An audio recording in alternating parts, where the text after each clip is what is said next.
Cuando llegue nuestro fin, que llegará como siempre lo ha prometido la locura ancestral, no serán los dioses ni sus profetas los que nos salven, serán aquellos hombres que desafiaron a la razón y rasgaron el velo de lo imposible. Algunos de los que caminaron por los pasillos de bibliotecas malditas, de los que traficaron con grimorios prohibidos o aquellos que pactaron con criaturas del abismo. La mayoría fueron tildados de locos, de herejes o de criminales, y sin embargo son ellos los que poseen las llaves de nuestra remota salvación. Por eso he reunido para vosotros hoy a los aliados imprescindibles del universo de los mitos de Cthulhu en caso de que cayera sobre nosotros el peso de un apocalipsis lovecraftiano, detallando para cada uno de ellos sus más provechosas virtudes y sus más arriesgados defectos, y los he ordenado de menor a mayor relevancia para que vuestra atención no decaiga, porque el último de ellos podría ser nuestra única esperanza de seguir respirando cuando los astros escogidos vuelvan a alinearse.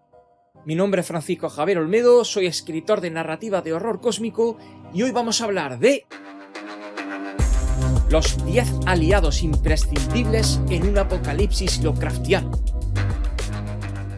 Atención, pausad el vídeo un momento y escribid en los comentarios 3 personajes que vosotros consideraríais interesantes tener como aliados. A ver cuántos acertáis y cuántos ubicáis en el top 3.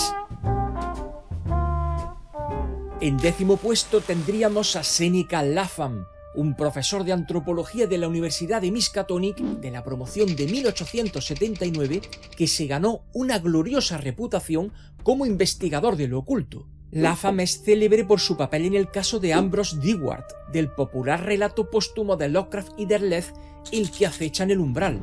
Un erudito que murió en circunstancias misteriosas tras dedicar una enorme multitud de años a descifrar símbolos extraños. Y fijaos qué interesante que no hace falta que recordemos lo que nos escuece a los más puristas las aportaciones póstumas de August Derleth.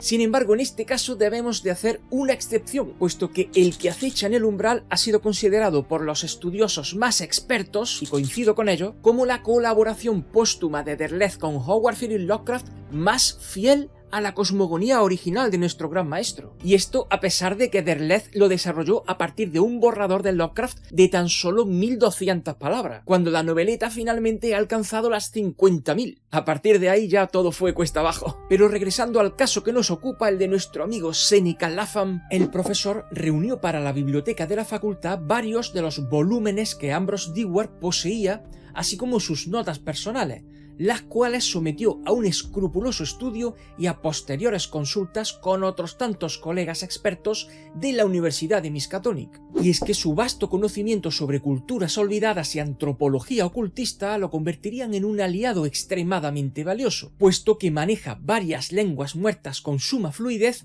y sabe interpretar con académico rigor un sinfín de leyendas antiguas. Sin embargo, su insaciable afán de estudio podría volverlo demasiado confiado ante lo inexplicable. No en vano, Lapham viajó a Vermont sin pensárselo ni un momento para investigar ciertos rumores que anunciaban la posible reaparición de la terrible deidad conocida como Thoth-o-Mog. Y es que tras descubrir los horrores que Ambrose Dewart había dejado escritos en sus notas, Lapham supo con claridad que se hallaba contemplando fragmentos de un peligrosísimo conocimiento antediluviano.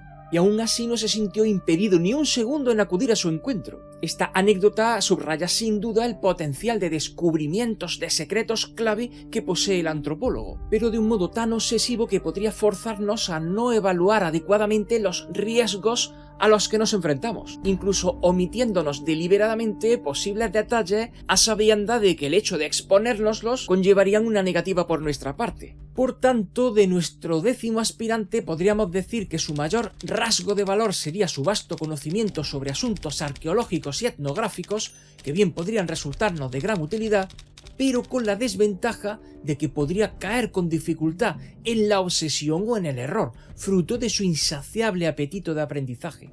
Mal asunto si esto ocurriera en un momento crítico. En 9º lugar tendríamos a John Raymond Legras, un inspector de policía de Nueva Orleans que saltó a la leyenda en 1907 al organizar una redada contra una extraña secta aparecida en los pantanos de Luisiana. Tras dar con un ídolo anfibio grotesco, sus pesquisas en la Convención de Arqueología de 1908 revelaron la existencia de un culto mundial que se había levantado en torno a la figura de una deidad durmiente, Cthulhu. Qué duda cabe que esto ya de por sí sería suficiente para considerar al inspector Legras un aliado bastante interesante, un hombre con una formación práctica que lo haría especialmente valiente y adaptable, porque para más INRI él mismo se ha infiltrado en varias sectas ocultas y ha sido testigo de algunos rituales diabólicos. No obstante, me veo en la obligación de remarcaros que esta última experiencia, la del culto a Cthulhu, parece ser que es la que más profundamente lo marcó de todas sus experiencias, y a consecuencia de esta se volvió extremadamente desconfiado. Y es que es sabido por todos que si has tenido el infortunio de toparte con tan infame estatuilla, pocos son los que no han terminado obsesionados hasta el punto de padecer extrañas visiones pesadillescas durante su sueño que permanecen incluso durante la vigilia. Una anécdota reveladora de su caso de Luisiana narra cómo en plena tormenta Legras se enfrentó a varios cultistas transformados, liderando a su escuadrón entre truenos y cánticos prohibidos.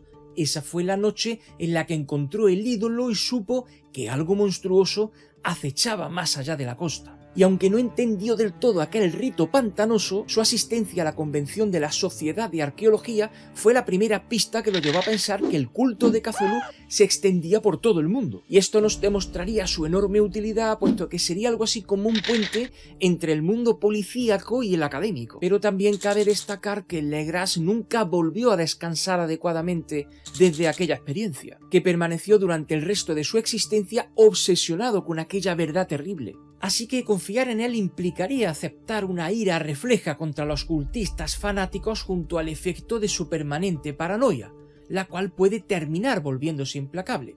Por todo lo dicho, podríamos concluir que nos resultaría muy valiosa su experiencia policial enfrentando a organizaciones y sectas fundamentadas en los mitos de Cthulhu, pero bajo el riesgo de su absoluto desconocimiento en cuestiones esotéricas o místicas, lo que lo limitaría enormemente ante el enfrentamiento con entidades cósmicas de mayor nivel. En octavo lugar tenemos al Dr. Herbert West, un talentoso médico formado en la Universidad de Miskatonic y conocido por su desinteresada ayuda durante la epidemia de tifus en la ciudad de Arkham en el año 1905.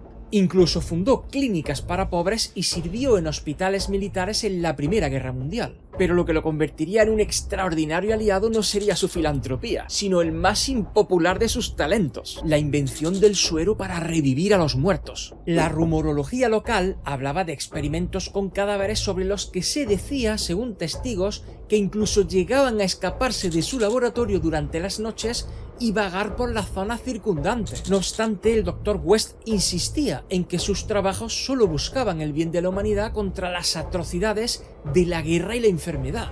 Y es que parece ser que el suero no estaba todo lo afinado que esperaba, por lo que algunos de sus experimentos, digamos que no respondían exactamente como indicaba el manual de instrucciones. De hecho, en uno de los múltiples episodios macabros en los que se vio envuelto, Herbert West administró su suero a los restos del decano de su facultad, cuyo cadáver reanimado terminó abalanzándose contra él y dejándole varias cicatrices imborrables. Por tanto, es irrefutable que su conocimiento científico podría ser vital para vencer a la muerte a la que muy posiblemente tendríamos que enfrentarnos ante un apocalipsis Lovecraftiano. Pero el riesgo sería altísimo, dado que su falta de escrúpulos lo hace un personaje bastante imprevisible. No dudaría en diseccionar a nuestros propios compañeros para mejorar su fórmula, o a dejarnos morir a pesar de que pudiéramos haber superado nuestras heridas solo para experimentar más tarde con nosotros. En un apocalipsis Lovecraftiano, pues West sería muy útil como médico y presuntamente para resucitar a los aliados caídos, pero a costa de una ética peligrosamente voluble. En séptimo puesto tendríamos al profesor Francis Morgan, un hombre que ejercía como docente de medicina y anatomía comparada en la Universidad de Miskatonic y que acompañó a los también profesores Henry Armitage y Warren Rice en la exorcización del horror de Dunwich, aquel engendro de Yog-Sothoth que también conocemos todos. Y es que el profesor Morgan tuvo un papel en aquel asunto mucho más destacado de lo que los eruditos han venido afirmando hasta ahora. Porque aunque Morgan sobrevivió a aquella batalla quedando manifiestamente perturbado, fue años más tarde, en concreto en el 1937, cuando lideró una expedición de la Universidad de Miskatonic a las Honduras británicas en busca de un lugar llamado El Cacao y su mítica civilización conocida como el Pueblo del Mar. Una de sus anécdotas más dramáticas cuenta que durante aquella expedición al trópico salvaje, los buscadores hallaron un altar de bronce decorado con runas ultraterrenas. Morgan, embebido en un éxtasis arcano, recitó una fórmula desconocida que causó un enorme temblor en la tierra y la marcha precipitada de todo el equipo. La expedición acabó en desastre. 9 de sus miembros desaparecieron o murieron por causa de la enfermedad o de la traición, y Morgan enloqueció y también se esfumó, para reaparecer de luego varios años más tarde, y volvió física y psicológicamente afectado, pero mucho más capaz de lo que sus compañeros esperarían. De hecho, seguía activo en la Universidad de Miskatonic a una fecha tan próxima como el 1993, aunque muchos de los miembros más ancianos del profesorado lo miraban con desconfianza y no le quitaban la vista de encima. Además, se sabe que Francis Morgan desarrolló notables investigaciones sobre la mescalina y el LSD, produciendo una serie de antialucinógenos que fueron vitales en la recuperación de Danforth, el estudiante que acompañó a la expedición Peabody a las montañas de la locura y cuya mente fue quebrada del todo por lo que tuvo el infortunio de presenciar allí. Por eso, como aliado en un apocalipsis Lovecraftiano, Morgan aportaría una combinación única de conocimiento académico, experiencia directa con lo oculto y una mente que ha sobrevivido a horrores indescriptibles. Sin embargo, su inestabilidad mental y la desconfianza que genera entre sus colegas podrían ser factores a considerar al contar con su ayuda. De hecho, uno de sus compañeros de expediciones previas advirtió, y cito textualmente, que Morgan sigue rumiando su locura como si fuera su mayor logro científico. En sexto lugar tendríamos a Randolph Carter. Durante siglos, los guardianes del saber han discutido si el mundo onírico es un simple reflejo del alma o un plano real donde habitan cosas más antiguas que el hombre. Pues bien, Randolph Carter fue quien abrió aquella puerta, y lo que vio del otro lado cambió la naturaleza misma del conocimiento prohibido, porque Carter no es que fuera un erudito, ni tampoco un mago al estilo tradicional. Fue el mayor onironauta jamás conocido. Carter fue sensible desde joven a ciertas vibraciones del más allá. Tal vez fue su sangre, tal vez el trauma de la guerra, porque sirvió en la Legión extranjera francesa, pero algo en su interior se volvió receptivo a las realidades que existen tras la cortina del sueño. Comenzó a escribir cuentos fantásticos y de terror que más tarde entendería que eran recuerdos de sus propias experiencias, porque lo que parecía literatura en realidad era una crónica. Pero en octubre de 1928 desapareció sin dejar rastro. Su mansión en Arkham quedó vacía.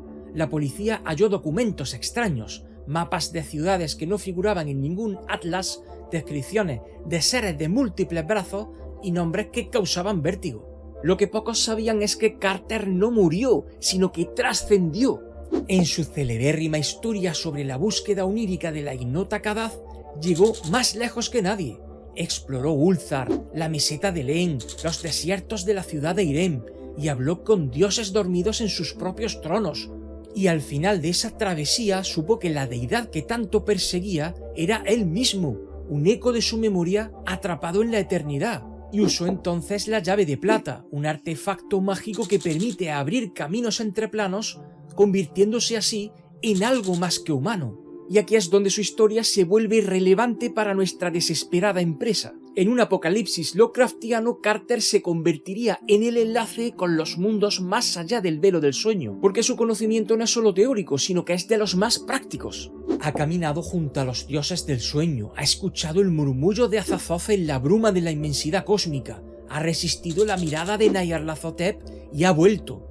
Carter comprende cómo cruzar a dimensiones donde los primigenios no pueden penetrar, y podría ser el único guía hacia santuarios que no están en este mundo. Pero si Carter es tan poderoso, ¿cómo es que no ha llegado al top 3 en esta lista? Pues porque Carter es inestable, ha pasado tanto tiempo fuera de la realidad que ya no responde a la lógica humana. Sería algo así como el Dr. Manhattan de Watchmen, pero en los mitos de Cthulhu. Carter puede desaparecer por semanas mientras su mente viaja entre esferas de existencia. A veces habla en lenguas que no existen, y en otras ocasiones su mirada está tan perdida que parece recordar vidas que no le pertenecen. Incluso se afirma que bien podría haber sido absorbido por el mismo Yog-Sothoth durante uno de sus viajes astrales, o haberse transformado en uno de sus heraldos, guardando la última puerta. La única certeza es que Carter no está completamente aquí. Por eso tenemos como ventaja que Randolph Carter es una brújula cósmica.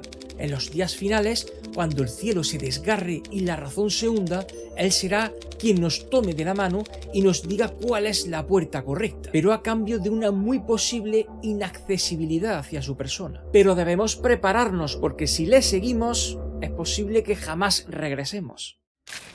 En quinto lugar tendríamos a Joseph Curwen, porque en el corazón más profundo de Providence, Rhode Island, hay un nombre que jamás se borra del todo aunque las generaciones pasen y los cementerios cambien de dueño. Porque si hay un nombre maldito en la historia oculta de los mitos de Cthulhu, ese es Joseph Curwen. Nacido en la ciudad de Salem en 1661, en pleno auge de los juicios por brujería, Curwen se trasladó a Providence tras ser objetivo de cierta sospecha especialmente bien fundamentada sobre sus sacrílegas actividades. Desde entonces las crónicas sobre nuestro personaje se vuelven un tanto fragmentadas. Se sabe que compró tierras, que construyó una casa con sótanos absurdamente grandes y que por las noches algo sucedía bajo su cimiento. Las embarcaciones fluviales informaban de luces en las colinas, se oían cánticos en lenguas prehumanas, los animales rehuían la zona y sobre todo nadie que se adentraba demasiado en sus terrenos regresaba intacto. Curwen era un alquimista, un hechicero y sobre todo un nigromante en el sentido más literal de la palabra. Y no solo resucitaba a los muertos, los interrogaba, los usaba y los esclavizaba. Era como un Herbert West pero del equipo de los pros, donde los niños rata, vamos. Era capaz de extraer conocimiento de cadáveres milenarios y utilizaba ese saber para perfeccionar sus rituales. Entre los fragmentos conservados de su grimorio se encuentra una fórmula que algunos expertos creen que permite arrancar el alma de un ser vivo y sustituirla por otra, el método exacto por el que siglos más tarde poseyó el cuerpo de su descendiente, Charles Dexter Ward. Porque sí, el propio Joseph Curwen murió y regresó. Fue asesinado por una coalición de ciudadanos horrorizados por sus prácticas. Quemaron sus escritos, saquearon su casa y sellaron su tumba. Pero eso no bastó, porque él ya había previsto ese final. Ya había dejado inscrita su vuelta en los genes de su linaje. Cuando Charles Dexter Ward, joven y curioso, descubrió los papeles de su antepasado, se convirtió en el recipiente perfecto. Poco a poco, Curwen resurgió en su cuerpo, reviviendo su obra inacabada. Y es que Curwen no buscaba burlar a la muerte, quería algo mucho más vasto: acceder al conocimiento absoluto a través de los muertos ilustres del pasado. Es por eso que su sótano era una prisión de sabios resucitados, desde alquimistas árabes hasta ilustrados babilonios, todos reducidos a esclavos descarnados. Sus experimentos apuntaban a una transmutación espiritual que bien lo pondrían al nivel de altura de los dioses exteriores, pero no como un rival, sino como una suerte de heredero de ellos. Por todo esto, Joseph Curwen como aliado es temible, pero innegablemente útil. En un escenario apocalíptico, su dominio sobre la muerte y su acceso a un saber tan antiguo como perverso podría marcar una enorme diferencia. Pero no cabría una alianza segura con él. Curwen no tiene conciencia humana, su inteligencia es fría e inmisericorde. Es un estratega que ve a los hombres como piezas sacrificables. Por ello su cooperación no sería gratuita y probablemente tampoco sincera. Pactar con él sería permitir que un depredador entrara en nuestro cuartel general con la promesa de que primero devorará a los enemigos. Y llegamos ahora a nuestro cuarto personaje en la escala, el profesor Henry Armitage. Porque hay hombres que luchan contra el adversario con espadas, otros con el uso adecuado de la diplomacia y otros tantos con el resultado de los avances científicos. Henry Armitage, sin embargo, luchó con el poder de un sinfín de símbolos antiguos, con sílabas arrancadas del abismo y con nombres que no deberían pronunciarse. El profesor Henry Armitage, uno de los personajes más celebérrimos de todos los mitos de Cthulhu. Decir que fue el bibliotecario jefe de la Universidad de Miskatonic es categorizarlo de una manera totalmente insuficiente, porque Armitage fue un centinela silencioso. No muchos conocen la verdad detrás del asunto Dunwich. Fue él, junto a los profesores Warren Rice y Francis Morgan, este último mencionado en el mismo elenco que hoy nos ocupa, quienes detuvieron el ascenso de un ente nacido del cruce profano entre una humana y algo que no pertenece a nuestro universo conocido, Yog-Sothoth. Aquel horror invisible, el de Dunwich, que causó estragos en las colinas y en los bosques y devoró ganado y destruyó estructuras, no fue abatido con armas ni ejércitos, fue contenido por los conjuros que Armitage extrajo, a costa de su propia cordura, de las páginas agrietadas del Necronomicon y otros volúmenes sellados. Por eso el poder de Armitage no se encuentra en su músculo ni en su técnica, sino en su capacidad de comprensión, porque él no solo leía los libros prohibidos, sino que los entendía, y no solo los entendía, sino que sabía cuándo usarlos y, lo más importante de todo, cuándo no usarlos. Y es que el problema con los hechiceros es que muchas veces cruzan la delgada línea que hay entre el conocimiento y la ambición. En cambio, Henry Armitage, a pesar de todo lo que vio, jamás quiso formar parte de ese elenco de ambición. Él solo pretendía que el mundo sobreviviera un día más. Tras el caso Dunwich, el profesor envejeció rápidamente. Algunos dicen que su cabello se volvió blanco en cuestión de semanas. Aún así, no se retiró. Continuó en la Universidad de Miskatonic organizando las salas prohibidas, manteniendo alejados a los curiosos y sellando cada volumen como si su misma encuadernación fuera una nueva cadena sobre ese infierno. Además, también resultó un aliado vital en la resolución del caso de la mansión Salwaters en Salem, donde gracias a sus vastos conocimientos sobre las verdades que se ocultan del otro lado del vacío, consiguió posponer, aunque por desgracia no logró evitar del todo, el profetizado segundo advenimiento de Galak, el dios de la carne. Por tanto, como aliado en un apocalipsis Lovecraftiano, Armitage sería esencial. Nadie conoce mejor que él los textos que nos permitirían resistir a las deidades exteriores, porque muy pocos han enfrentado y vencido directamente a un ente nacido del caos exterior. Su mente es un cofre de runas, maldiciones, fórmulas, invocaciones y contraconjuros.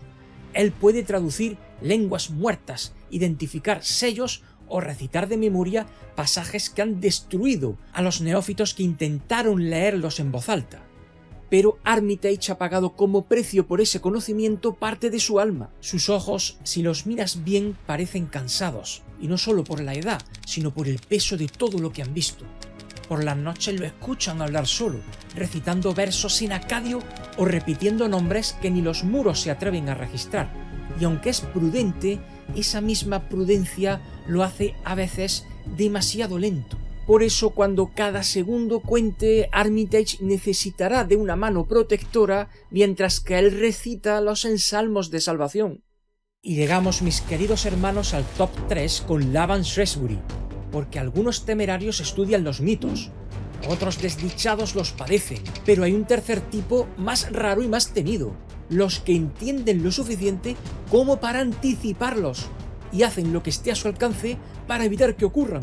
Laban Shrewsbury fue uno de esos hombres. Nacido en 1864, Shrewsbury fue antropólogo y profesor en la Universidad de Miskatonic, aunque su nombre raras veces se menciona en voz alta dentro de sus propios pasillos. Sus investigaciones se centraban en las estructuras mitológicas que persistían entre civilizaciones que jamás se conocieron. En sus tratados se encontraba patrones que otros pasaban por alto, símbolos idénticos en templos mesopotámicos y en tribus del altiplano peruano, constelaciones imposibles repetidas en códices medievales y pinturas rupestres del Neolítico y un largo etcétera. En 1915 publicó el grimorio Cthulhu en el Necronomicon, un volumen tan incómodo que fue retirado de circulación antes de su segundo mes de publicación. Allí trazaba vínculos entre los fragmentos del Kitab al-Aziz, los ritos de los profundos y el ciclo de retorno de Cthulhu, con una precisión imposible para alguien que oficialmente jamás había salido de Arkham.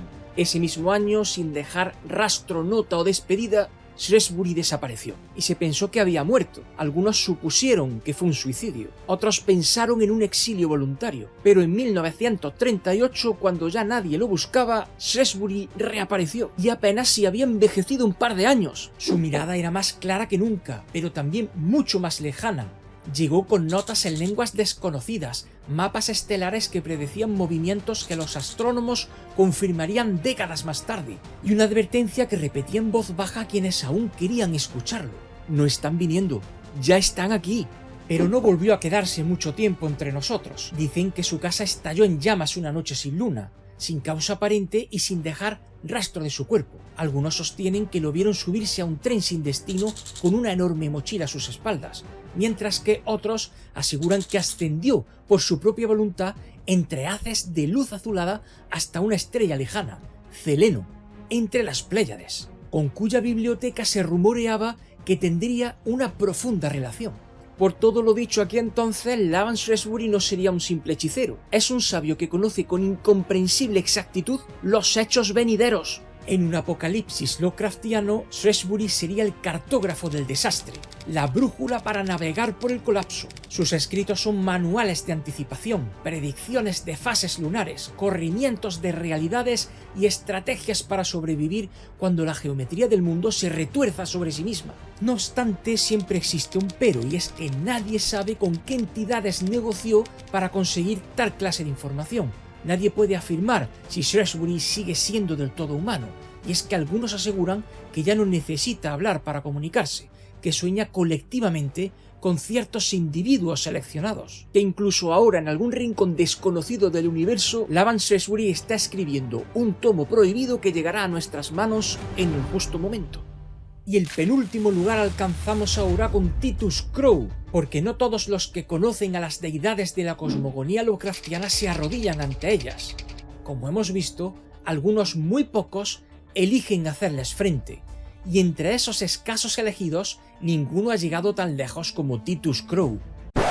Y esto viene de la intención explícita de su creador, Brian Lumley, el mayor destructor de la idea original del horror cósmico Lovecraftiano junto a August Derleth, porque él mismo llegó a decir, y cito textualmente: «Me cuesta conectar con la gente que se desmaya ante el más mínimo olor. No me convence, esa es la principal diferencia entre mis historias y las de Howard Phillips Lovecraft. Mis chicos contraatacan, además les gusta reírse un rato de ellos». Claro que sí, campeón. Le damos un aplauso y le dejamos que se vaya. Venga. La cuestión es que, a diferencia de la mayoría de las figuras que quedan atrapadas en los mitos de Cthulhu, esas que sabemos que sucumben al horror o enloquecen ante el primer contacto, Titus Crow resiste sin parpadear, y no por ceguera ni por arrogancia, sino porque ha dedicado toda su existencia a descubrir los horrores que se abren por detrás del velo de lo inefable y a combatirlos. Nacido en 1916 en Inglaterra, Titus Crow era un ocultista, estudioso de lo arcano, descendiente de una larga línea de sabios y heredero de una biblioteca tan peligrosa como poderosa. Fue mentor de Henri Logan de Marigny, hijo del célebre Etienne Logan de Marigny, y heredó de su familia el dominio del artefacto que marcaría para siempre su destino, el reloj de los sueños. Este reloj, una estructura en forma de ataúd victoriano hecha de madera negra y engranajes imposibles, es en realidad una máquina para viajar por el tiempo y el espacio, capaz de moverse entre dimensiones, una especie de cripta viviente que guarda y traslada la conciencia de quien viaja dentro de ella. Titus Crow lo utilizó no solo para huir, sino para ir al encuentro de los servidores de los dioses exteriores, para interrumpir rituales, para destruir templos y en definitiva para detener, aunque fuera por un breve respiro, la invasión del caos. Y no lo hizo sin costo, porque durante un encuentro con los perros de Tíndalos, esas criaturas anómalas que cazan a través de los ángulos del tiempo, Crow fue literalmente destrozado. Su cuerpo, casi por completo, quedó reducido a despojos irreconocibles. Pero en una operación secreta descrita de un modo fragmentario en algunos círculos académicos, su amigo Henry de Marigny logró recuperar algunas de sus células cerebrales y las implantó en una cámara especial dentro del reloj. Allí, durante más de 70 años, Titus Crow fue reconstruido célula a célula, oscilando entre lo humano y lo artificial, lo material y lo espiritual, hasta que finalmente regresó completo. Pero cuando volvió ya no era enteramente humano. Su mente había sobrevivido al tiempo y al vacío, su nuevo cuerpo poseía capacidades aumentadas, y su voluntad, ya formidable, se había convertido en algo casi incorruptible. Era más que un hombre, era una herramienta viva contra los mitos de Cthulhu. Titus Crow tiene aliados, contactos, refugios y un enorme arsenal de armamento ocultista. No en vano ha sido llamado con temor y reverencia el cazadioses. Por tanto, no es difícil adivinar por qué Titus Crow sería el segundo aliado más interesante en nuestro apocalipsis Lovecraftiano. Porque no solo posee conocimientos místicos o haya cruzado el umbral y regresado, es que Crow es un combatiente en toda regla, un arquitecto de la resistencia, y más que nadie, un símbolo de que los humanos no están del todo condenados. Pero como con todo en este mundo roto, siempre hay una advertencia. Crow ha cambiado, su alma tan anclada al deber ha perdido partes de sí misma en el proceso. Hay quienes lo han visto actuar sin vacilar ante decisiones moralmente ambiguas. Hay quienes dicen que en su lucha contra los horrores se ha convertido en algo que él mismo odiaría reconocer. Y es que su humanidad está intacta, pero cada vez mucho más lejana. Y mis queridos hermanos, ¿cuál sería entonces el primero de todos? Yo creo que muchos de vosotros habréis acertado. Si no lo habéis puesto todavía en los comentarios, dejad por aquí cuál sería. Porque mis amados cultistas, el mejor aliado que podemos tener junto a nosotros sería Eibon, el hechicero más poderoso de todos los tiempos. Y tan importante es que le dedicamos todo un capítulo del Mitonauta a su historia y a su conocimiento. Porque Eibon es el Doctor Strange de los mitos de Cthulhu. Echadle un vistazo a este capítulo y ya me contaréis si es mentira lo que os estoy adelantando.